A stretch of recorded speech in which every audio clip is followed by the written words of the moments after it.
History does not announce itself politely. It shifts in silence first.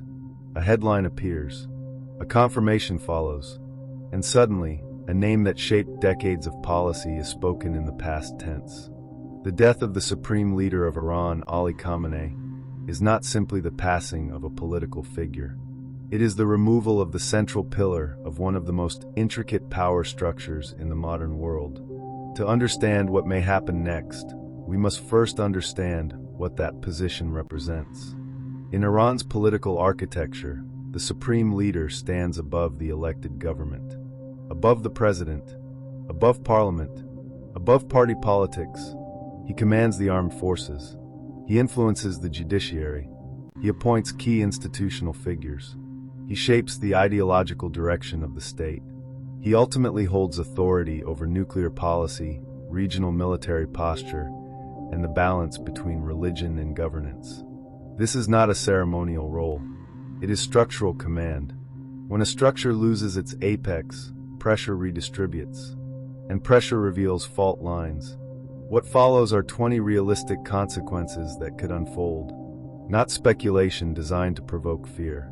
Not predictions dressed as certainty, but structured possibilities based on history, institutional design, and geopolitical logic. First, immediate elite recalibration. The moment authority disappears, private meetings begin. Loyalties are reaffirmed. Questions are asked carefully. Influence shifts quietly. Public calm does not equal private stability. Even a prepared succession triggers negotiation beneath the surface. Second, the assembly of experts becomes the focal point of legitimacy. This constitutional body is tasked with selecting the next supreme leader. On paper, the process is defined. In reality, the choice reflects internal ideological balance. If the selection appears swift and unified, it signals cohesion. If delays or disagreements emerge, markets, rivals, and citizens will interpret that hesitation as weakness. Third, factional competition intensifies. Iran's political ecosystem includes hardliners, pragmatists, religious authorities, economic elites, and security institutions. These factions coexist under centralized authority. When that authority disappears, even temporarily, influence becomes fluid. Minor rivalries can escalate into strategic positioning. Alliances that once seemed permanent may shift in days. Fourth, the role of the Islamic Revolutionary Guard Corps may expand. The Revolutionary Guard is not merely a military institution. It holds economic assets, intelligence capabilities, and significant political leverage. During uncertainty, security institutions often frame themselves as guardians of continuity. That framing can translate into increased authority over both domestic and foreign policy. Fifth, preventative security measures may intensify. States facing potential instability often act preemptively.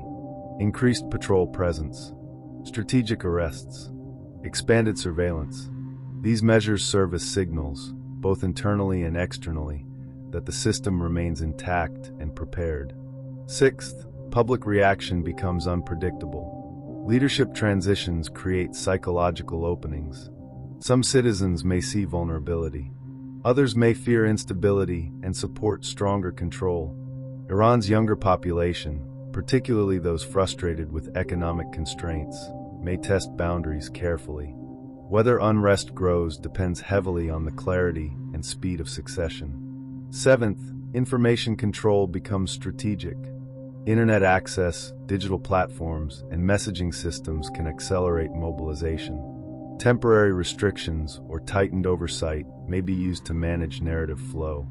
Control of perception becomes as important as control of territory. Eighth, regional proxy networks reassess positioning. Iran's influence extends beyond its borders through aligned groups and strategic partnerships. These networks may adjust rhetoric or operations to demonstrate continuity of command. External actors will watch closely for signs of fragmentation or hesitation. Ninth, tensions with regional rivals could intensify. The long-standing strategic rivalry between Iran and Israel operates in a constant state of deterrence. During leadership transitions, even minor military or rhetorical signals can be amplified. Both sides may act cautiously or deliberately to test resolve. 10th, the United States recalibrates strategy.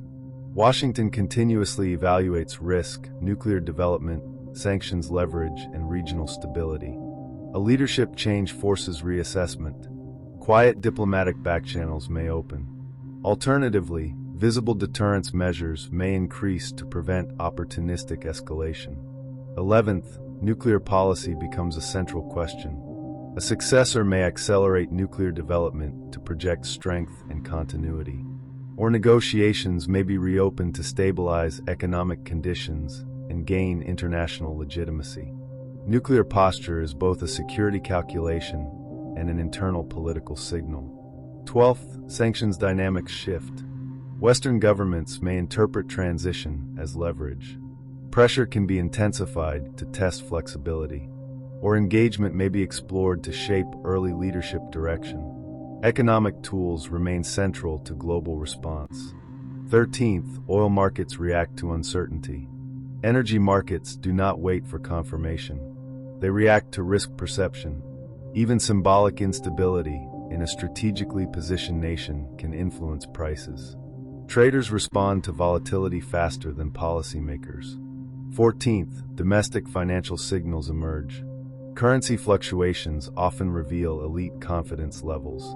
Sudden depreciation may indicate capital movement or fear. Stability suggests internal reassurance.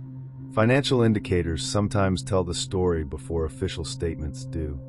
15th, elite asset reallocation may occur. When influential insiders move wealth, they are not speculating randomly. They are managing risk. Observers who track capital flows may detect underlying expectations long before public consensus forms. 16th, theological legitimacy becomes critical. The supreme leader embodies religious authority as well as political command. Succession involves doctrinal acceptance. Quiet debate among clerical circles can influence the long-term ideological direction of the state. 17th, generational transition accelerates. Younger political figures may see opportunity. Older networks may attempt consolidation. Leadership change can compress generational shifts that might otherwise take years. 18th, reformist energy cautiously resurfaces. Intellectual communities, student groups, and policy reform advocates may interpret transition as a narrow window for recalibration. Whether that window closes quickly or remains open depends on the strength of security alignment. 19th, consolidation of hardline authority becomes possible. Periods of uncertainty often produce stronger centralization. A successor may emphasize strength, continuity, and deterrence to eliminate ambiguity. Stability through rigidity is a common historical response to elite transitions. 20th, seamless continuity prevails. No protests, no visible elite fractures, rapid succession, unified messaging, strategic calm. This outcome may appear uneventful, yet it would signal profound institutional resilience. A system designed to survive leadership loss without visible instability demonstrates structural depth. Leadership deaths do not automatically create transformation. They reveal architecture. If cohesion dominates, the state emerges hardened. If fractures exist, they widen under pressure. The world will not determine Iran's trajectory from headlines alone. The true indicators will be subtle. Military positioning across borders, energy export consistency, judicial appointments, clerical endorsements, financial flows, diplomatic tone shifts. Power transitions rarely explode immediately. They consolidate quietly, and by the time global observers recognize the new equilibrium, it has already solidified. The death of Ali Khamenei marks neither guaranteed instability nor guaranteed reform. It marks recalibration. The central question is no longer who replaces him. The real question is which version of the Iranian system emerges stronger from this transition. A more rigid state, a more pragmatic state, or a state that appears unchanged, yet internally transformed. History does not always roar. Sometimes it adjusts its weight, and when it does, the ground shifts slowly, long before anyone feels the tremor. That shift is happening now.